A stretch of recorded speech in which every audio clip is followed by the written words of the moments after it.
it going, everybody? I am Mark, and this is Asking the Right Questions. Today, we are going to be talking about gamers. For a very good reason. Now, before we start, I would be remiss without, if I didn't talk about first, the events of today.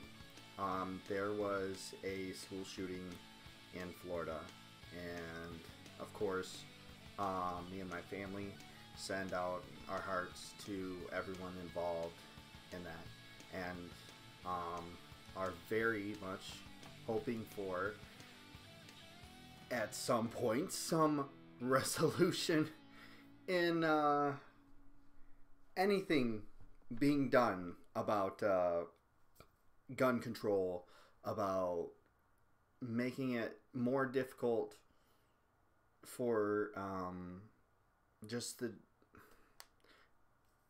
anybody to easily get their hands on these weapons and to cause mass panic, to cause mass disaster, to change lives, to destroy lives in this completely negative way. And we can only keep hoping. We don't know if it's ever going to happen or if it's ever going to make a difference, if we're ever going to get to that point. We can only hope that if we keep fighting in the proper ways to enact a real progressive agenda, that we can get there. And that goes into my next point. Trying not to divert too much away from the point of this stream, but to buttress that point, we had yesterday someone who's been a subject of a few of my videos, Jimmy Dore, being the representation of left-wingers on the Joe Rogan Experience podcast, where, of course he did, he continued to chew over the Seth Rich conspiracy and make us all look bad, with no actual end game, no actual process to advance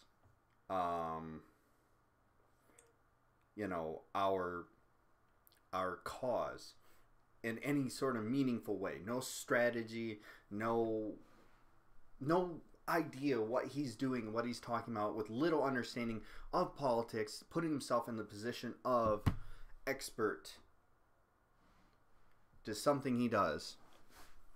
And I had a long conversation with somebody last night where we talked about his role, where he puts himself in the position of expert, and that got me thinking that I need to clarify some things about what it is I'm doing. Unlike Jimmy Dore, I am not going to use any excuse like, oh, I'm just a comedian, because I'm not that. I am a musician, but that is not what I do. I play video games. That is not why I do this. That has nothing to do with this. The reason I put myself in the position that this is the expert position. I admit, I'm not an expert. I am not someone who has the higher education that usually befits someone who would be in such a position. I'm just someone who cares about good conversation and cares about progressive politics and progressive policies and good social policies, and caring about people and seeing advances in people, seeing advances in our country, in our world, and spreading just those basic things. I care most of all about how we get there and strategizing about that. I'm by no means an expert. I'm by no means someone who needs to be taken as some authority on this. I serve one purpose, and that's to further a conversation, and anyone can do that. Anyone with any capability to look at something cynically or even as a realistic or positive or even negative, just able to take in all sides. Anyone who can do that can do what it is I'm doing. If they have the goals in mind and they have those goals, they can do that. I don't need any sort of degree or any sort of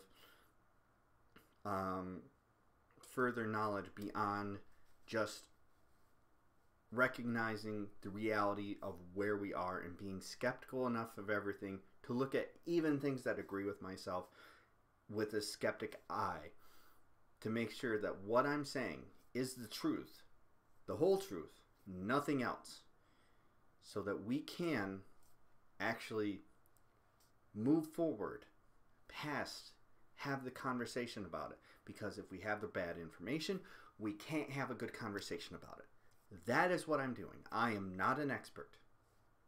I'm just a guy who cares. And I do. Which is exactly why I'm doing this stream today, about something that's near and dear to me, has been near and dear to me for my entire life. You know, I am not going to excuse what I do on here by any means under any authority of, well, I'm an expert 1 minute, but I'm claiming to be something else the next. I only care about, I give my opinion on news stories based on the facts, and then I talk about how we need to have this discussion as someone who is left-leaning, someone who believes in progressive policy. How we can advance this discussion to be meaningful. Maybe get to some sort of compromise. To just make that not a dirty word. Make conversation not a dirty word. To actually address people as people, one by one, and beyond. That is what I'm doing. I'm not here to spread false information. I'm here, at best, to discredit false information. Get correct information out.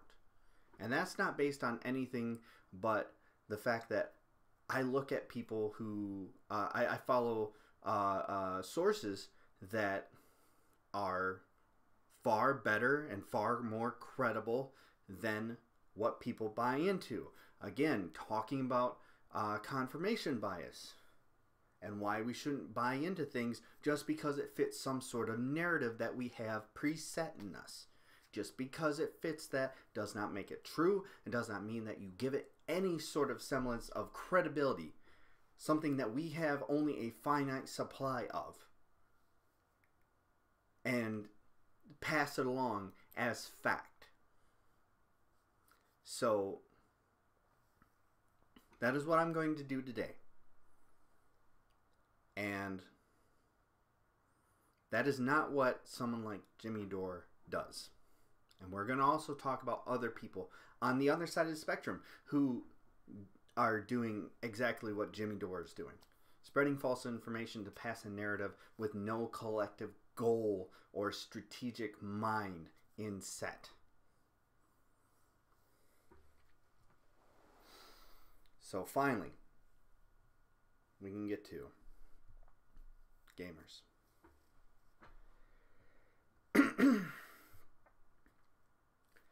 For all my life, I have, for my earliest memories, I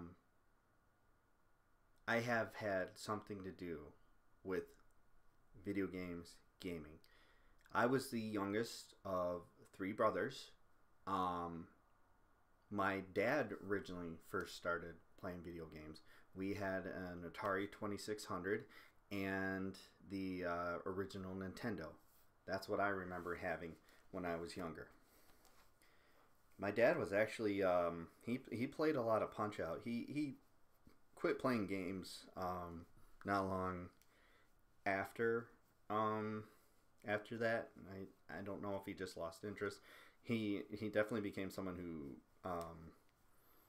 was obsessed with the idea that the video game systems were going to ruin his TVs. But we had a specific TV that we used in the basement that was specifically for playing video games on.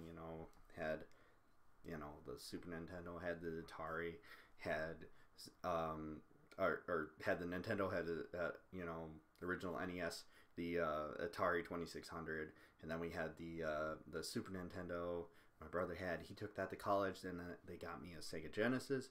I played that for a while. Then I got a Nintendo 64. I played a lot of that.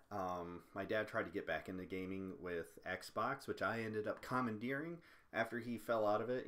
He was big in the Tiger Woods pro golf, and just cool, fine, whatever. It was a fun game that we would play together. It was a good time. And, just a lot of my memories are based in video games. Everything from, the original Zelda to Mega Man X. I'm a huge Mega Man fan. Huge Mega Man fan. I love the Mega Man series. I love the Mega Man X series. I like Final Fantasy. I could gush all day about how much I love video games and how much they're a part of me and something that I hold very dear, to where I even brought my wife into video games. And when we first met, we knew each other a long time. We went to high school together, the whole thing. When we first got together, one of our best times that we would regularly go over to a friend's house and we would play a Mario Party. We'd play Guitar Hero. We'd play all sorts of video games at his place all together, and would have a great time, get drunk, and just enjoy ourselves. And it was great. It was perfect. It was wonderful. And that really helped my relationship, and it's something we still do today with the same friend. The games are different. We play VR over his place now. I play Overwatch with him on stream, on Twitch, and and even in person. And it's something we really love to do, and it's been such a big part of my life that when the Gamergate thing happened, I realized that it's something that I think the people in Gamergate needed to realize at the time, as opposed to when I realized it as it was going on and as I was seeing everything come out. It's kind of shattered the glass on all my memories to remember what the community of gaming has always been. For as much as we've always been misfits and, not socially prepared, and I made some great friends through gaming and through other nerdy things, comic books, anime, what have you. There was always that air of exclusivity and just a new type of superiority, like some sort of moral superiority, because we all went through this collective thing, that there was like a purity test to everything that you had to do. You had to prove exactly how much into something you were. You would have to have some, beyond basic knowledge. You would have to pass tests, especially if you fit a demographic of what was deemed not exactly what the mold was. And that's still true today. Except now we have social media beyond just the internet. When I was growing up, it was AOL Instant Messenger. It was shit talking over that, and telling people that oh well, you're not really this because you don't think this, or you don't like this, or you don't know this. You're a fake. And there's always been that. Always has. If you're a gamer and you honestly, and you're some sort of geek or nerd or anything like that, you know, wearing that as your flag of pride, and you actually looking at your inner circle and you don't see that, you are lying to yourself. That is a problem that has been in nerd culture and gamer culture from the beginning.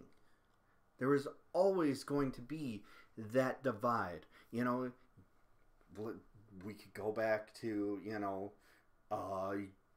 your Super Nintendo or your Sega Genesis. Then it was your Nintendo 64 or your PlayStation. You picked sides and you clashed with each other. And it wasn't just about the gaming. And it became this problem that manifested to where we just accepted it as the reality of what being a gamer is. Gamergate, for all its history, started out with good intentions. Intentions that I agree with. Hang on just a second.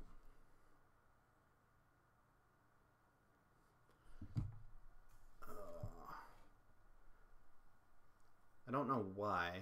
My wife is saying that it's quiet. Is it quiet? Let me try and get the mic a little closer. I apologize. So we'll continue. I agreed with the original intentions of Gamergate. I agreed that there were problems with gaming journalism. I agreed that, and it's still happening. I agree that there is too much industry buying out journalism, and that it's very, very difficult to take the opinions of people who are reviewing games seriously. You know, not to mention the fact that these companies tend to throw their weight around on who reviews their games and how, based on whether or not they're even going to give a positive review. That is all true. That is all stuff that Gamergate was correct on, and that is how it started, and then it became something different.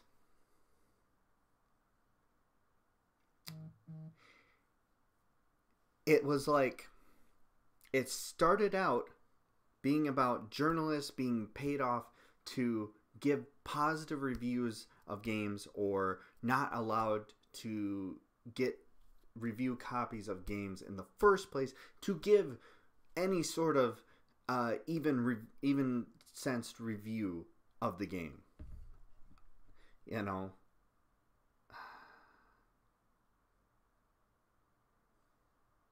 I'm being told it's still really quiet. I don't know what I can do about that. Let me try something real quick. I apologize wholeheartedly.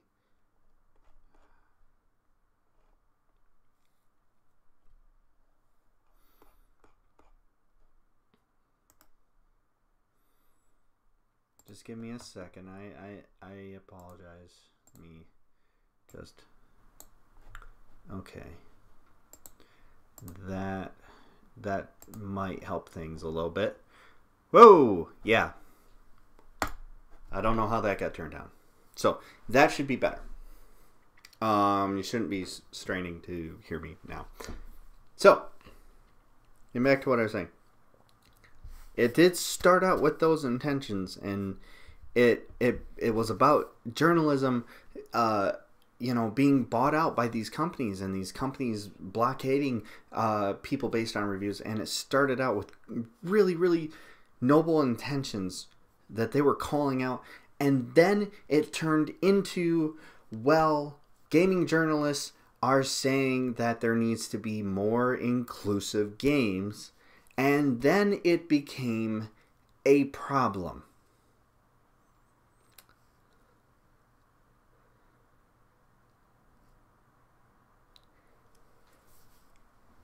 Nita Sarkeesian was right. Her video was definitely from the perspective of the outside. She was not a gamer.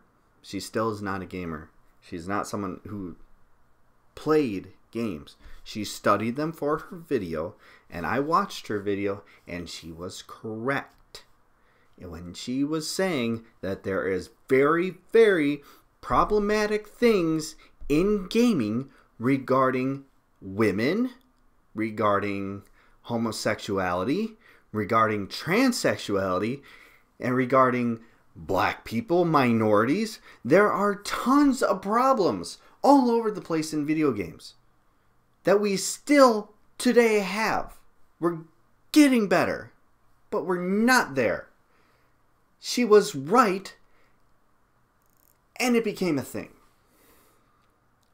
She got lumped in with corporate overlords holding their product, over people to not review or only review positively. And as did the story of Brianna Wu and I'm drawing a blank on her name. Zoe Quinn. Let's face it. There is no reason we should have known anything about Zoe Quinn's relationship. But we do.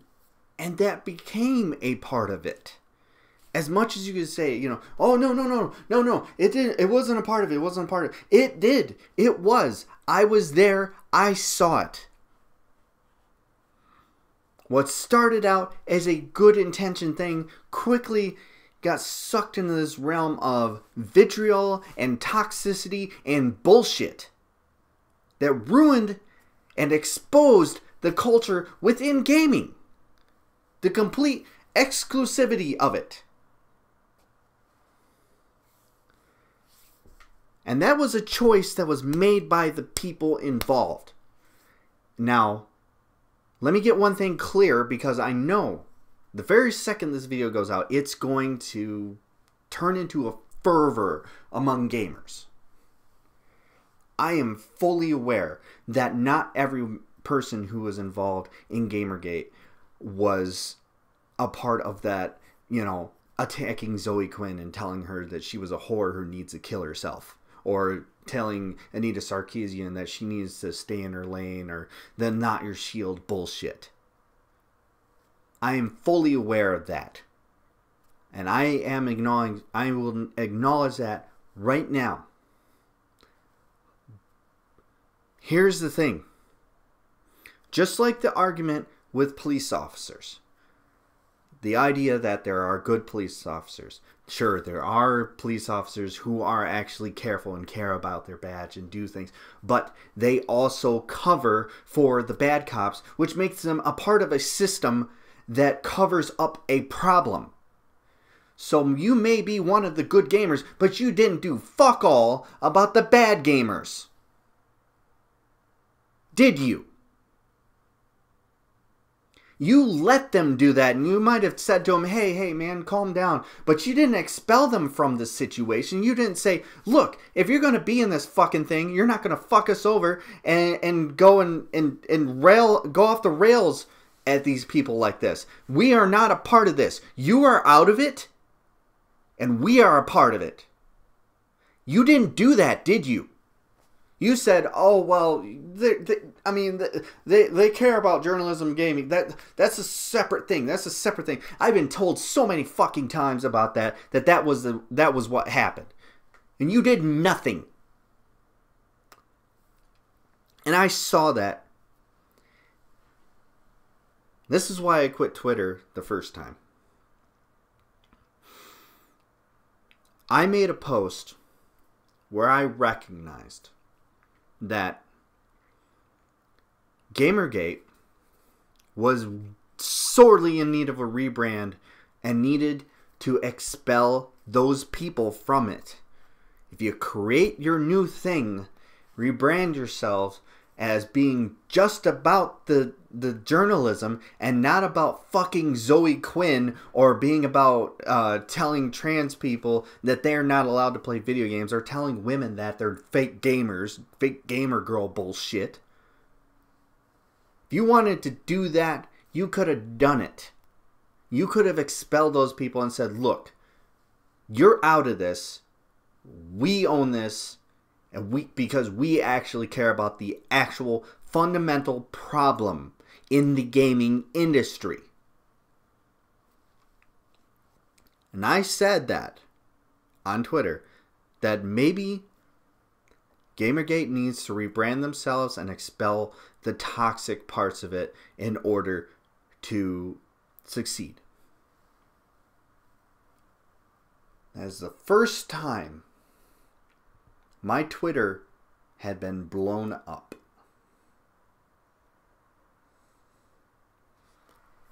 It was so bad that night, and I heard every excuse. We're not a part of that. That isn't what it is. I was like, and I started out telling them, look, you're not understanding what I'm saying. I may be able to recognize that there is an extent that you are not about that, but you're sure as hell not doing anything about the toxic parts. You're just kind of embracing them as a part of the movement and just saying, yeah, just ignore that guy. Meanwhile, he's screaming the N-word at people. Like, I heard all of that. It was so bad I had to turn off the notifications on my phone, and I deleted Twitter off my phone for years. Until recently. I'm not kidding you. Twitter was gone off my phone. I never looked at it. I never thought about it until 2016. It was almost 2 years that I avoided Twitter because of Gamergate. My wife had to work in the morning and I had to turn off my notifications and delete the app so that it didn't keep her up all night. I was sleeping next to her and the phone was at 1:30 a.m.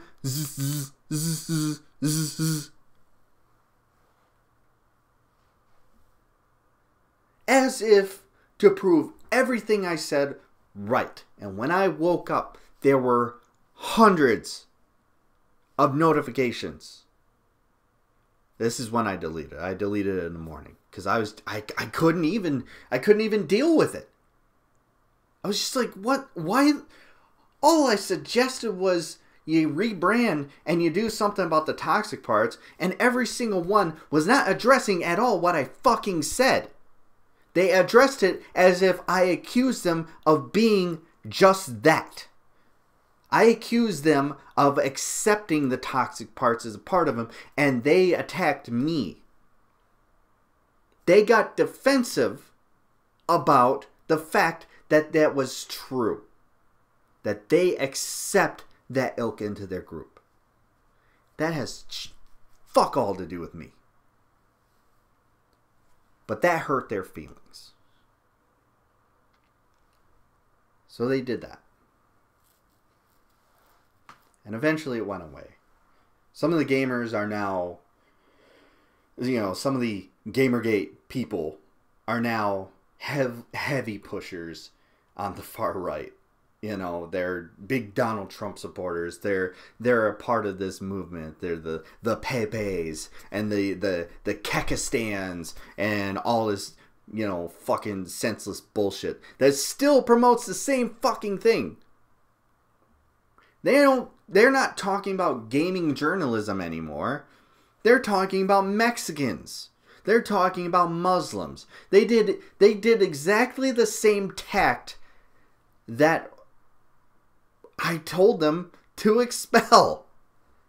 And they didn't do it. They chose to just bring it in. I know what you're saying. Well, Mark, that's because you told them that they were this thing, that they just said, well, if I'm going to be accused of it, I'm just going to be this thing. No, that is a bullshit excuse. That is not how it works. if you have those feelings and you're expressing those feelings and you feel that way from the beginning, someone calling you something because of the things you say, the things you do, the things you expel out of your asshole-shaped mouth, they're going to call you those things. Your actions lead people to calling you these things. Your actions lead you to being that archetype of a misogynist, bigoted, homophobic asshole. And you're not beyond reproach. No one is. But instead of acknowledging that maybe the things I'm saying are bad, maybe the things that I'm saying are problematic and not helping the cause at all, you embraced it and you put it in office. Put it as president. And then, the beginning of this week, I was introduced to hashtag gamers are good.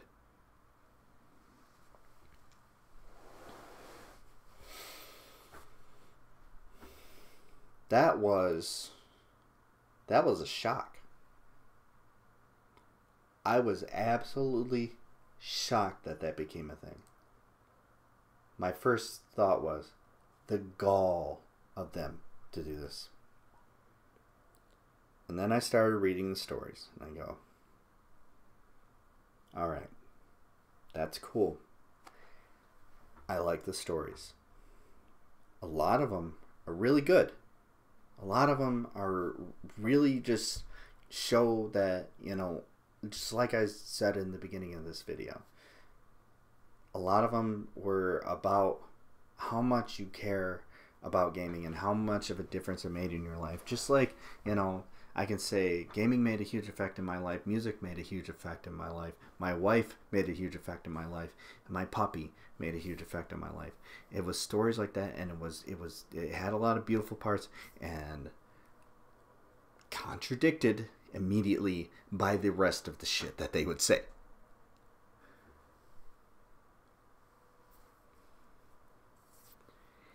It was so tiring. Earlier I was going through the hashtag again. It was so tiring to read through everything and have it followed up by going to their profile, going to their timeline, and just going, you just undid it. And the thing is, like I said in the beginning, it's not addressing any problem. If this was an attempt to rebrand, which I largely accept that that's what the attempt is, it was a miserable excuse at it. And it's because you're gamers and because you have that same exclusivity sense of mind, that same moral superiority because maybe you were picked on in school. I was too. We learned different lessons apparently. I learned to not be fucking aggrieved by the world. Maybe you should try that out sometime.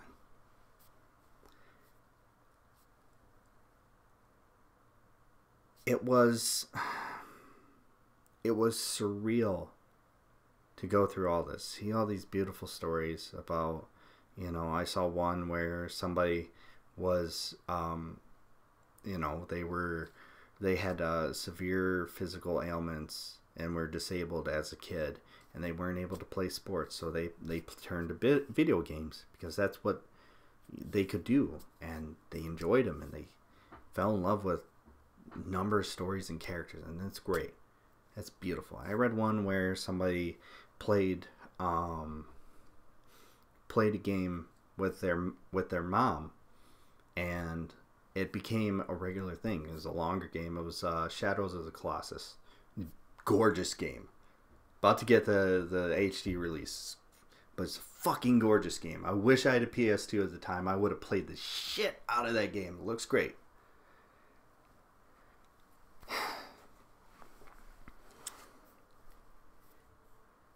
But it's completely undone when you go to their profiles.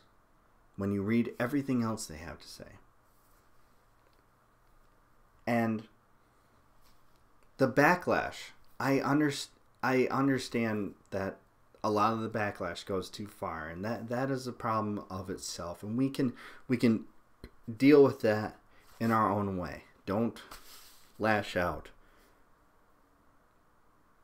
If anything, understand why the backlash is there. Because the backlash still is the fault of gamers.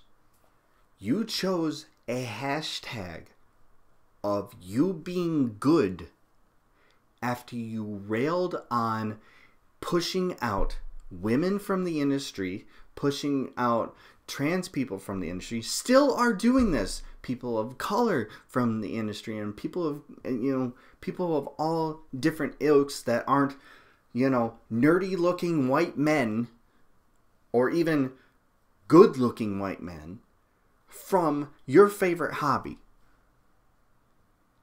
It's still going on. And you had the gall to say, we, as a whole, are good. Without earning that. That's why the backlash is there. You attempted to rebrand yourself without changing a goddamn thing about yourself and without actually proving the premise of the statement. If it were hashtag games saved my life, hashtag games are good for me, or are good for people, something like that, something completely detached from what had become in the public sphere a very volatile group of people, you might not have gotten the backlash. You might have gotten some people, but you definitely wouldn't have gained the ilk from, say, someone who is also a longtime fucking gamer, but also not a huge giant piece of shit. Hi. So it's just a failed attempt on all ends to rebrand yourself. Because you didn't accept the premise in the first place that maybe you guys did something wrong. Maybe. Maybe there were far too many actors who haven't been punished or anything, or, they sit on fucking 4chan and still spout out racist bullshit, and you're doing nothing about it because, well, it's a small subsect of it. We don't actually know that. I mean, if you ever been on voice chat or any chat in any streamed game, say PUBG, say Overwatch, say Fortnite, you see exactly what the problem is, and you ignore it. But gamers are good. So here's the problem. You have a branding issue. You have been lumped in with these people, and whether you are a part of that or not, you are still a part of it. You are going to be accepted in that part. You might be someone like me who believes in the way I do.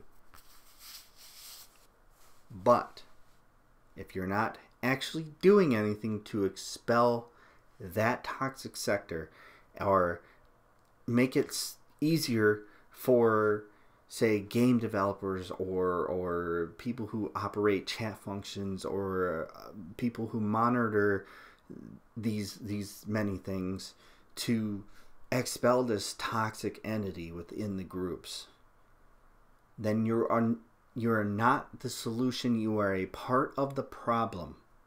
And that doesn't make you good. That makes you a part of the problem. So your rebranding was a failed attempt because you never accepted the premise of what the gamers are good thing could mean.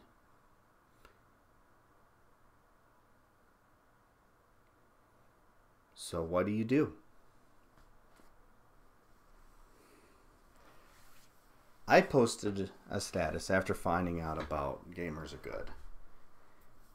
And I created a hashtag that could work. It's a little long. Anyone can workshop it. It doesn't have to be my fucking hashtag.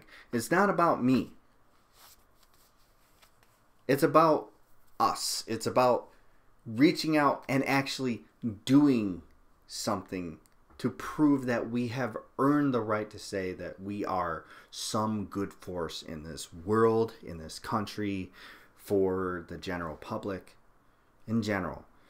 And I mean, we have a lot going for us with, you know, YouTube being a big gaming spot, with Twitch being what it is as a whole and what it's done for esports, and esports being an actual thing that we can talk about as an entity that is a possibility for the future of leisure and entertainment for people to watch and enjoy.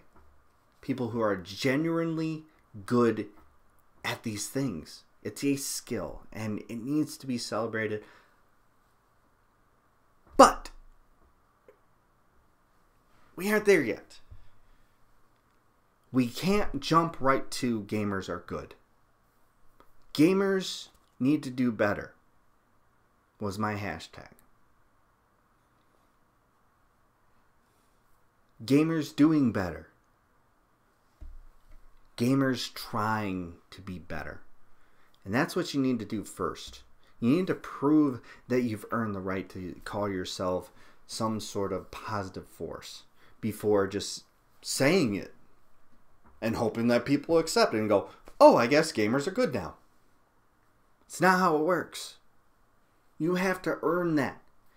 I talked about credibility last week, how you can earn it back.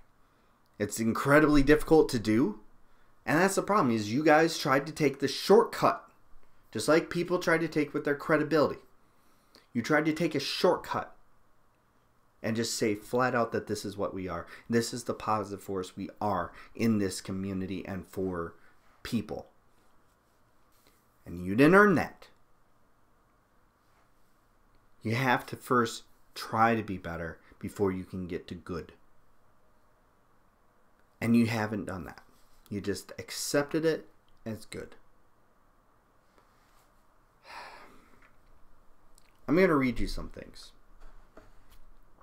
This is in the hashtag.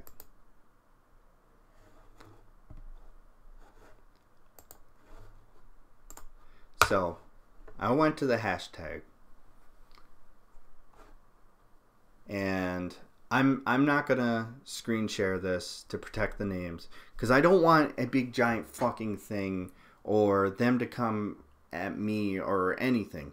Not that I have a lot of people watching. I don't know how many people are watching right now or anything, but I don't want a thing to come of this beyond people watching it, and maybe they flood into the comments, whatever.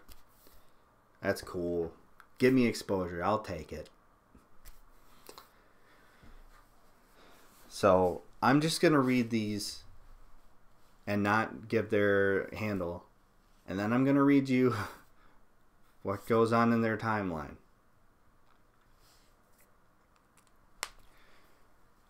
This is from one such person. It says, my hashtag gamers are good story. If it wasn't for some bros I found in WoW, I probably would have killed myself in 2006. It was the lowest point in my life. Gaming has also been the only way I've been able to make social connections at all in real life. I understand that feeling completely. I was someone who had a very difficult time making friends, still very socially awkward in person. This confident veneer I put on for the camera is not who I am in real life. You can ask anybody who knows me. Get me in a group larger than 5 people and I shut down. I was picked on in elementary school, in junior high, and high school. I learned to deal with it in high school better, but man, those elementary school years were tough. I had a hard time, and I gained a lot of social anxiety from it, including not being able to handle being in large groups, because a large group of people kicked my ass because I was an easy kid to pick on. So I understand that feeling. Let's ruin it. The chat, his profile picture is of the Pepe Donald Trump. His banner is of Pepe Donald Trump. It says, once Pepe wants you, or Uncle Pepe wants you to help make America great again. And in his bio, he tagged /poll and says, death is a preferable alternative to communism.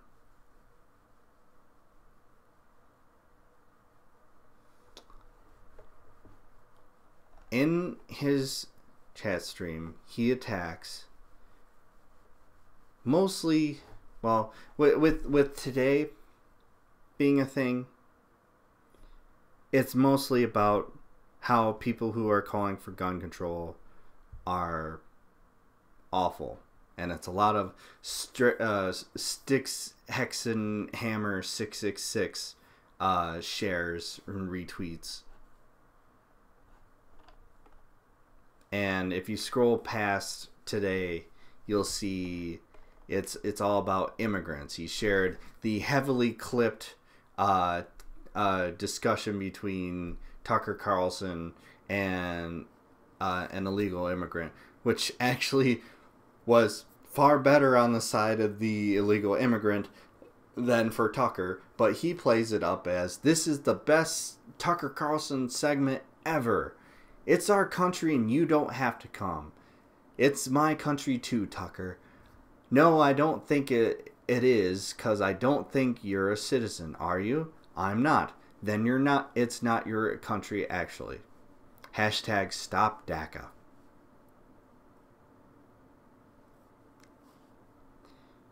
It's the best. It's fucking terrible. And then, of course, there's the out-of-context shares of people and probably fake tweets, screen grabs. Like this guy from, I don't even know who this is, Dan Errol, says, tell me how many DPRK citizens are homeless right now. No context, no idea of what that's from or what the point was even there or anything. And then just checkmate liberals. They're not homeless if they're in concentration camps. And there's a very suggestive picture of a woman being tied up by a spider's web with her tits pretty much showing and pulling off her pants. It's classy. Let's get to his actual tweets. He shares Jordan Peterson, Mike Kern, let's see here, who else? Like I said, Stick Hexen, that fucking tool. talk about somebody who makes gamers look bad, and then there's stuff on Black Panther.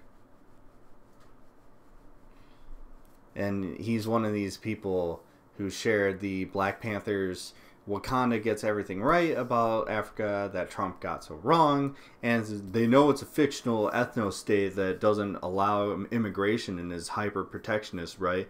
Mostly I wonder if they know about the fictional part. Oh really, you don't think we fucking know that it's a fictional country, you fucking dickhead? Like seriously, this is what I was talking about. It doesn't matter that you went through this thing because you clearly didn't use what you went through to make yourself any sort of a better person or learn from what you went through. Here you are being exclusive when you were so down in the dumps you wanted to kill yourself, and now you're being exclusive to everyone else. You were excluded, now you're excluding. You should know better, and you're not. You're doing it to yourself. Let's go to another one.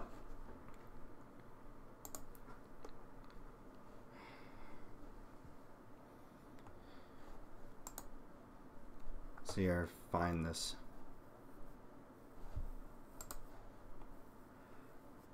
I tried to. I'm gonna try to bring up some of the better criticisms of the gamers are good. I might as well jump to one now because those are the other two things I have saved right away. I just kind of have the thing kind of out, so doing what I can. Limited resources, limited time to get ready. I work, so it's a thing.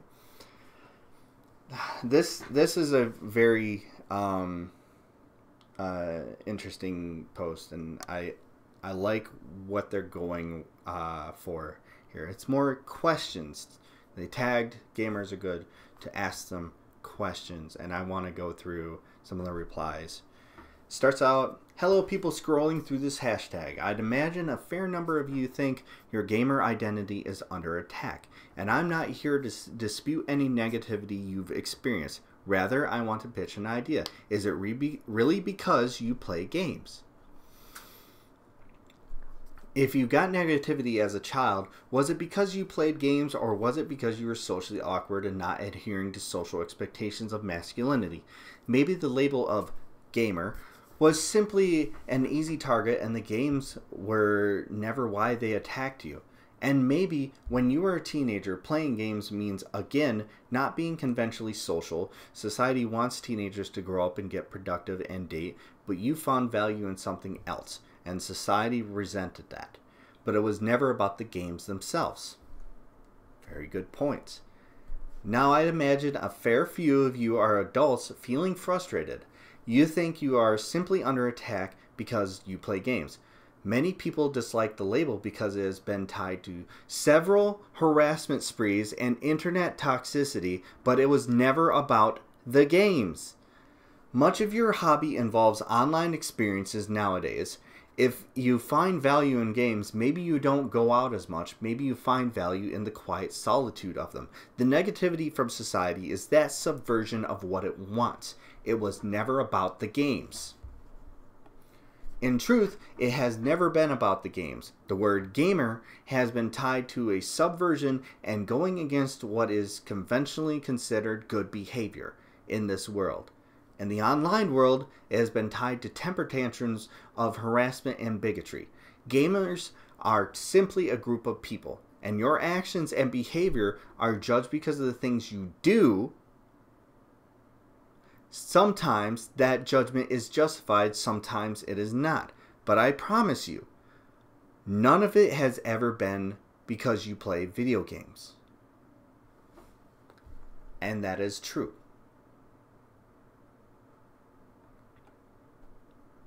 Now let me find a few responses.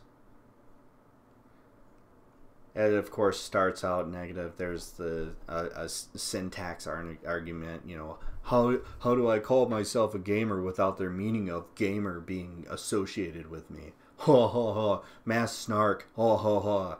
Good job. Yeah, fuck you. That's just a terrible argument.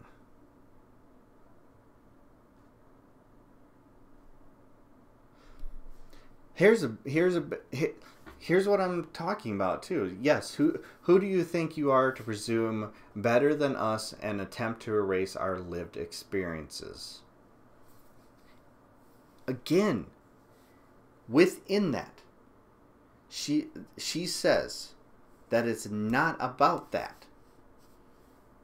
It was never about the games, and you chose your identity as a way of feeling aggrieved by the world, and you lashed out at people.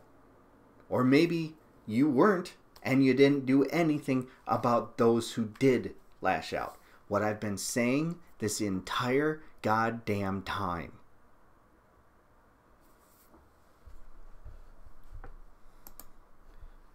Slow this up more.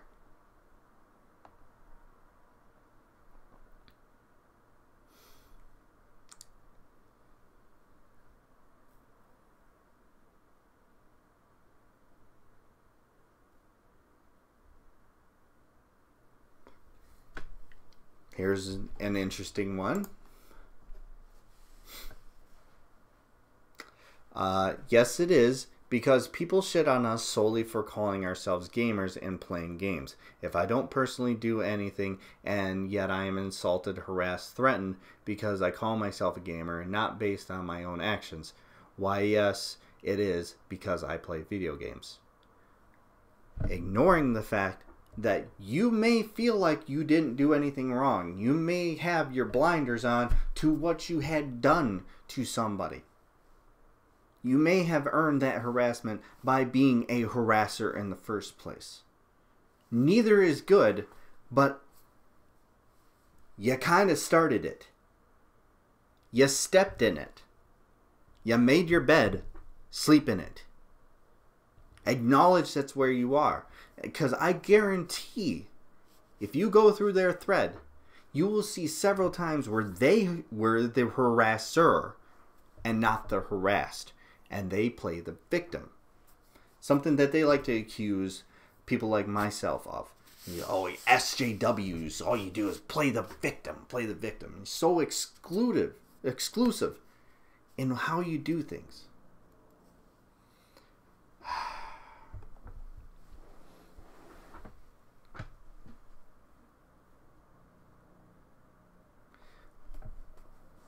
For example, this is somebody. Yes, you are showing your age, really, but there was a time when playing and enjoying video games was something to be mocked. I know, I lived through it. You and your ilk trying to push agendas now that it's convenient, lack empathy, and I feel nothing but pity for you. Well, here's the problem. Again, you sat by, and I guarantee you were a part of it.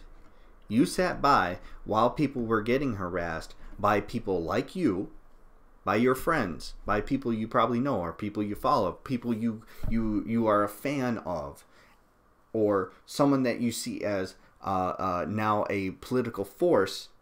Now, you stood by and let that happen. You are culpable. We all are if we didn't attempt to do anything about those people. I tried. Like I said, I put that out there, that they could do this. And they attacked me to the point where I said, fuck Twitter, fuck all this. And you know what I replaced it with? More video games. I think I was playing through Borderlands 2 at the time. Good game. But age has nothing to do with it. This person fully acknowledges that it's this outsider mentality that leads to gamers being mocked. It's because you're socially inept. The problem is, if we take it out on others, like we don't understand how harassment works, like we don't understand what it feels like to go through harassment, then we're no better than the people who picked on us. And it shows we didn't learn from the situations we went through. We internalized them and exploded it on others. We learned that that's how you get by. But we didn't learn that that's not how you're supposed to get by. And that's the problem. And we did nothing to stop any of those who went out there and did that. So it doesn't matter about age. It doesn't matter if it's more accepted now. It is a little bit, but it's still kind of not, because it's still dependent on what games you play. So let's find another one. So this is one that's kind of a good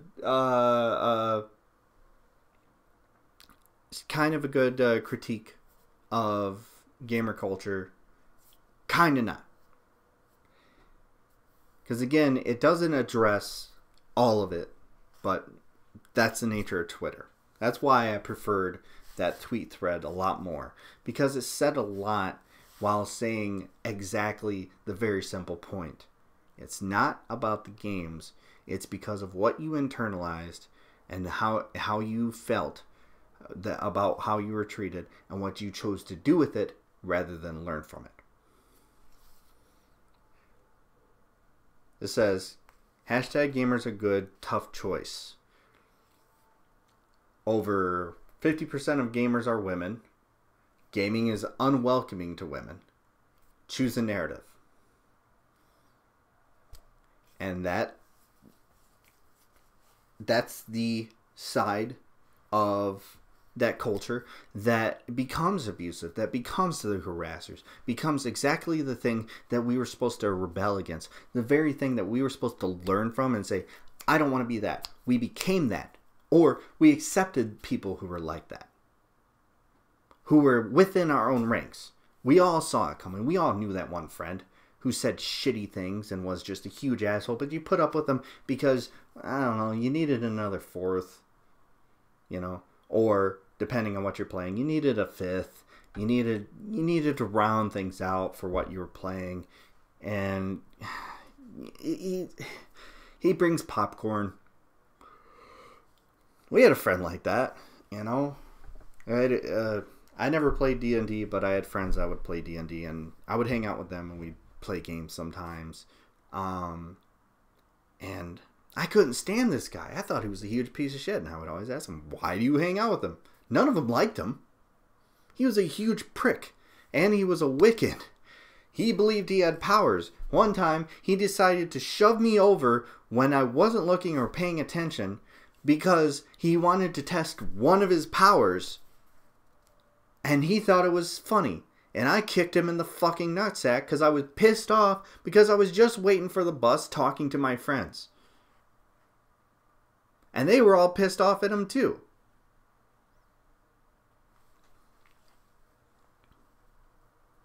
And good for them to be being pissed off at him. But did they do anything beyond that? Was he at the next D&D group? You betcha. Because they needed that extra person. I wish I would have taken that spot. I would have had to learn the game though. Sometimes I kind of wish I did. But the thing is, there's always those people. And there's always those people who are just so fucking edgy when they say something. When they, well, I'm just joking. But they're not, kind of not. They're the same people who voted for Trump now. As if to prove, hey, guess what? They weren't joking at all. Every bad feeling you felt about what they said was true. We all had those friends. The ones that thought it was funny to say the N-word and then would have that argument of, well, they can say it. It's a bad argument. And it's a dumb one. And it ignores history. It ignores the history of those words. Or they would call each other the FAG word. Not gonna say it. I'll swear a little bit. I'm not pushing my buttons too far on YouTube. They would say that. We all knew that guy. That guy grew up, became a part of that harass movement that's still on Twitter and then voted for Trump. They were always that. And that was accepted within those groups. And now that gaming has reached some sort of mainstream and gamers have become some sort of subculture that is actually accepted and exemplified in some way. Now that that's what's going on, it's just they have a big ass megaphone and they fucking use it to mess with people and to hurt people. That's the problem. We accepted that from the beginning. We didn't do any of it from the beginning. And we're shocked now that we're trying, after years of harassing people, after decades of harassing people, starting out with just harassing each other and pushing certain people out, we're shocked now that when we put up a hashtag that says gamers are good, geeks are good, that all of a sudden people are like, fuck you. No, you're not.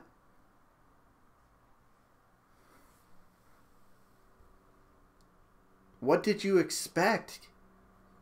What did you think was going to happen? That people are just going to accept your rebranding on face value and you wouldn't have to do any work to prove that you actually made any strides from where you were when people were first introduced to the idea of gamers are actually a part of the culture.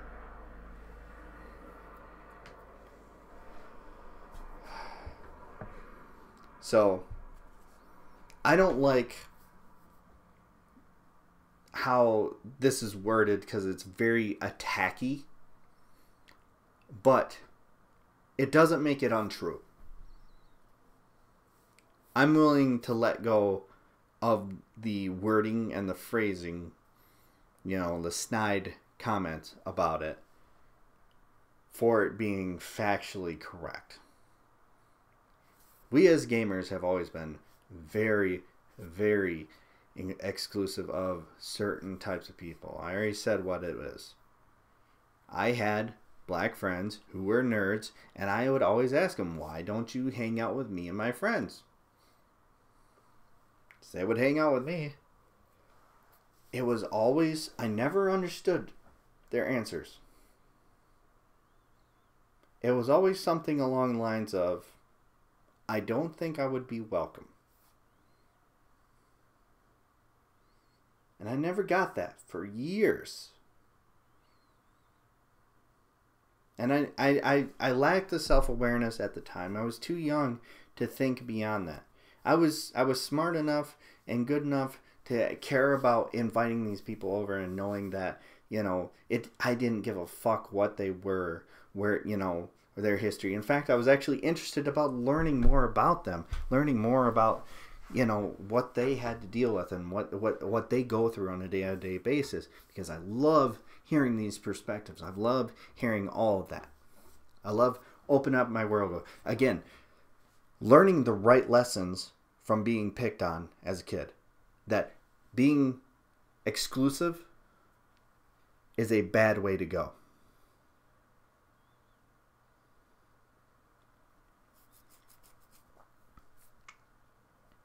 But those answers, they confused me at that age.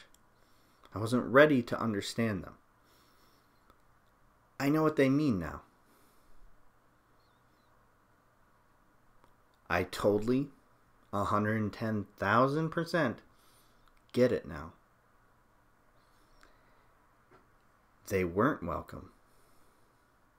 That feeling was not them being modest like I thought they were, or being just worried about going in new social circles like I thought, from my perspective, because that's what I always felt, what I still feel to this day, what I have problems with.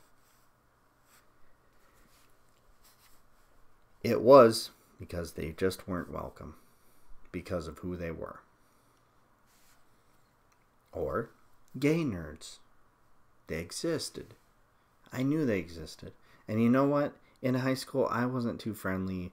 You know, I tried to be more understanding of gay and lesbian and trans.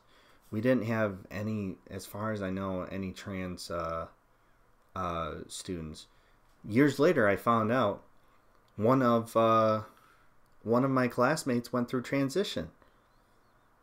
And being much older, much wiser, I was so accepting of it.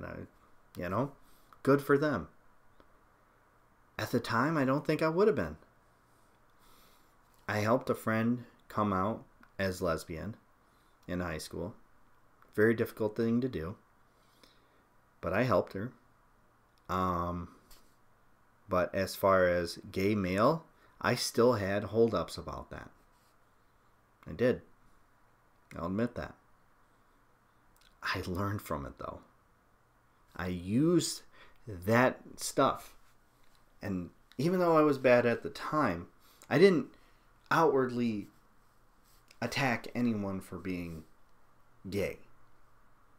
I don't want anyone to think that. But I did excuse myself. I did stay away from certain people under the suspicion that they were gay. Because I was worried about something like, oh, they're going to hit me out of me, and blah, blah, blah. And I got over that really damn quick when I was in the real world. Because I actually started meeting gay people and was like, oh, they don't do that. I still have some fucking coworkers that think that that's what gay guys do. I told them once that I went to a gay bar, that I've gone to a gay bar a few times and a few gay bashes and things like that. And they were just like, I could never do that, man. They might hit on me.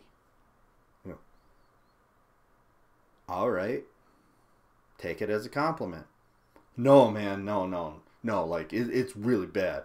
I've had gay guys straight up tell me they want to fuck me. And he's the type of bro dude. These are the type of bro dudes who do that sort of thing to women and don't see anything wrong with it.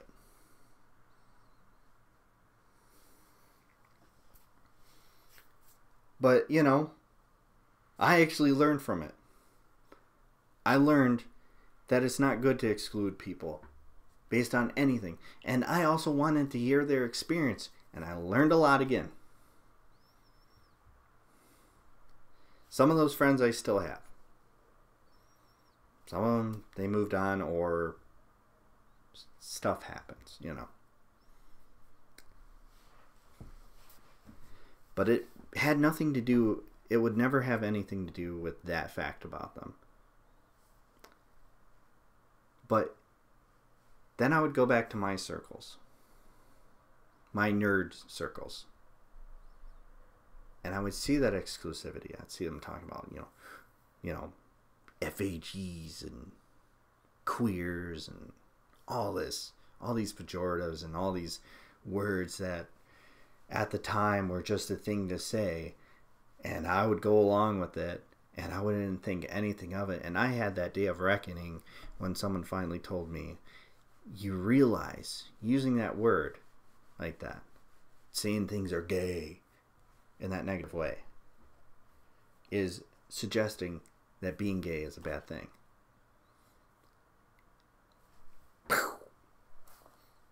I was being a part of that exclusivity.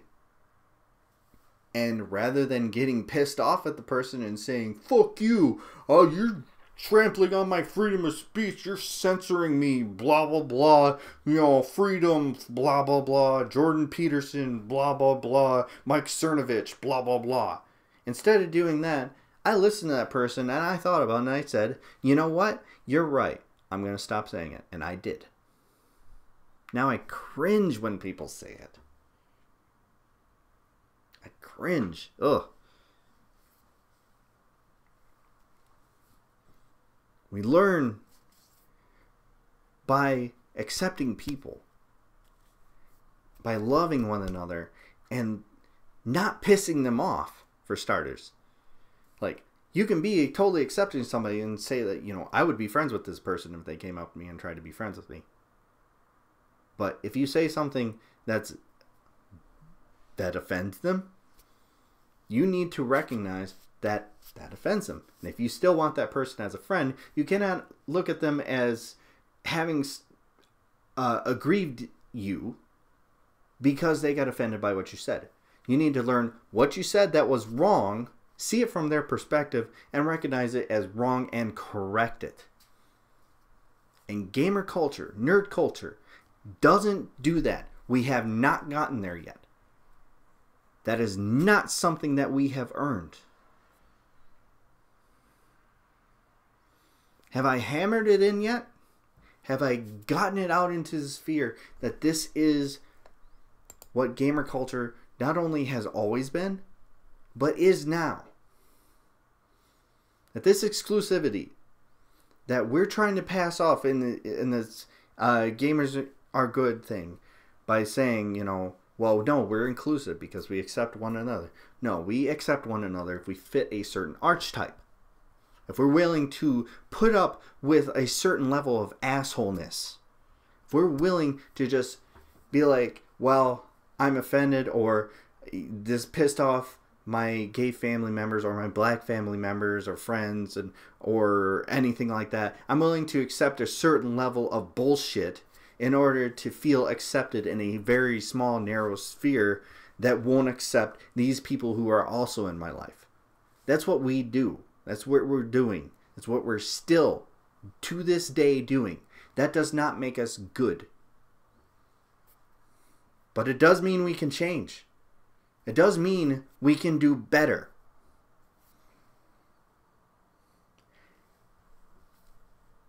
So that's my question. The right question to ask in this discussion is not, how are gamers good? We have not earned that title. It is not, why are you so mad, or why are you so offended, or why are you attacking me for blah blah blah. That's not the right question to ask, because then you're falling to the same agreement. You're falling into the same traps that you keep falling into for decades. I care about gamer culture, so I really want there to be a gamer culture to speak of where I don't have to say, oh, no, I'm not like that, I'm not like that, I'm not like that. Just like being an atheist is now, with the new atheist. I have to say, I'm not, Sam Harris, I'm not that type of guy. Richard Dawkins, no, I don't like him. No, I'm not that type. Atheists, I'll get to you soon.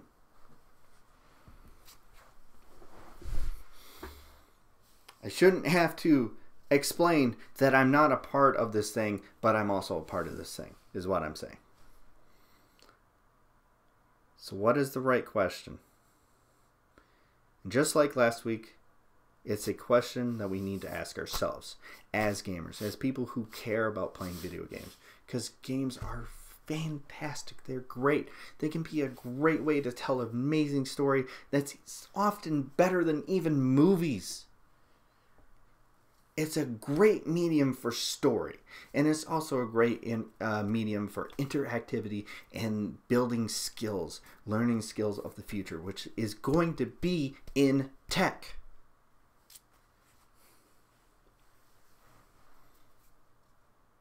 How can we do better?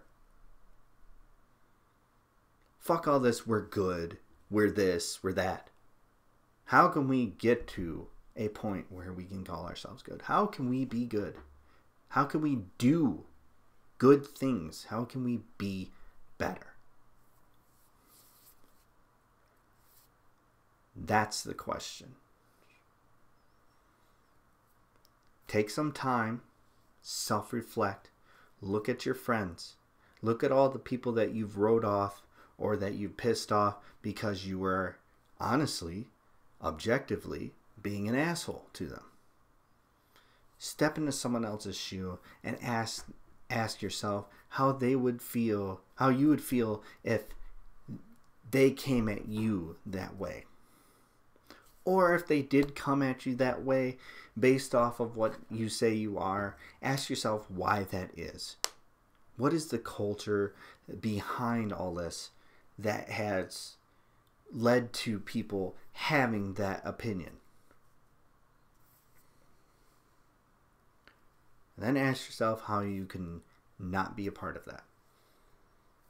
Usually that answer is going to be, you're going to have to start telling people to shut up. That you don't represent me.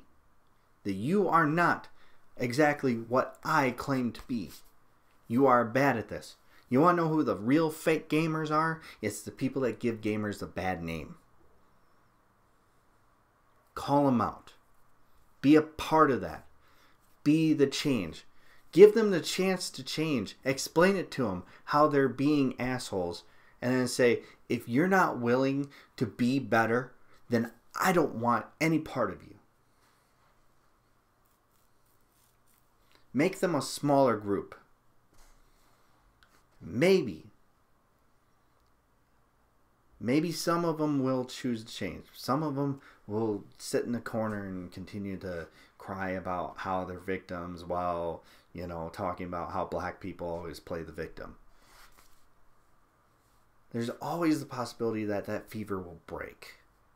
And that's what you have to put your money in, not on blindly supporting the idea that you are already earning something you have clearly not earned. How can we do better as gamers, as a nerd culture, as a culture that was excluded? How can we be inclusive to people? And that is my question. How you arrive to those answers. Do a lot of listening. You're going to hear a lot of things you're not going to like. And guess what? Just like that tweet thread I read, it's not going to have anything to do with your video games. The ones you play and the ones you like. Unless those games are exclusively bad. Which there aren't many. There are a lot right now that are very good, have good politics behind them, have good messages, have good character representation, and then will be problematic in a way that we can kind of go, ugh, but we'll still do. Like I said, I play Overwatch. I am fully aware of the over-sexualization of all the female characters in that. Not to mention, they try to balance it out by having the male characters very sexualized. But it's not the same. It's not the same. I recognize that for its problematic things. But I see a future where that can no longer be an issue. We no longer have to worry about thin breastplates being considered armor for women. Or the more scantily clad they get, the more powerful and more covered they are as far as armor goes. How that somehow makes sense. Where we can get out of having to give terrible explanations for why a main character in a game is dressed completely scantily clad, like, oh, I don't know, they breathe through their skin and are powered by photosynthesis. If you're not a gamer and you don't know anything about that, that actually happened. I like Hideo Kojima, but God, that was a fucking terrible excuse to put your fucking character in skimpy tight pants or skimpy underwear and a bra.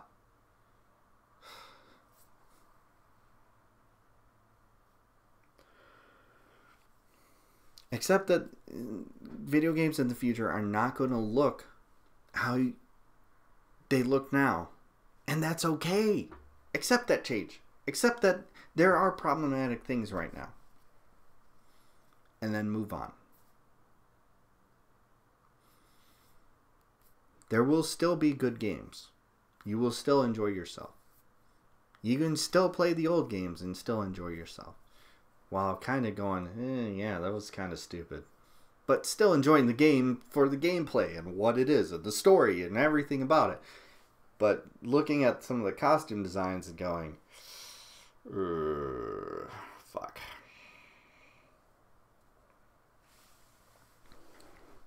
So, That's my time.